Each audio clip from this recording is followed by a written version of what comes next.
সীমান্তে অনুপ্রবেশের অভিযোগে ভারতীয় সীমান্তরক্ষী বাহিনীর এক সদস্যকে আটক করা হয়েছে। লালমনিরহাটের পাটগ্রামে 21 ডিসেম্বর ভোরে তাকে আটক করে বর্ডার গার্ড বাংলাদেশ।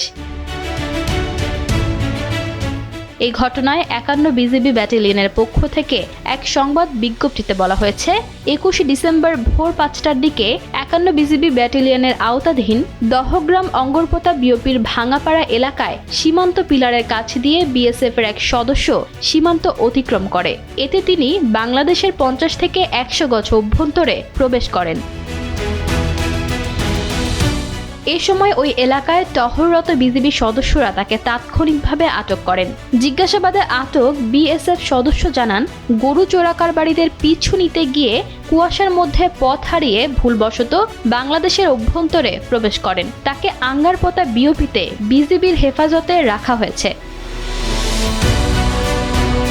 51 বিজিবি জানায়, বিএসএফ এর আটক সদস্যদের নাম কনস্টেবল বেদ প্রকাশ। তিনি 174 বিএসএফ ব্যাটালিয়নের সদস্য। এই বিষয়ে 174 বিএসএফ ব্যাটালিয়নের সঙ্গে যোগাযোগ করা হলে তারা দুঃখ প্রকাশ করে ভুল স্বীকার করে এবং বাংলাদেশের অভ্যন্তরে অনুপ্রবেশকারী বিএসএফ সদস্যের পরিচয় ও ঘটনার সত্যতা নিশ্চিত করে। পাশাপাশি আটক সদস্যকে ফেরত দেওয়ার জন্য বিশেষভাবে অনুরোধ জানায়।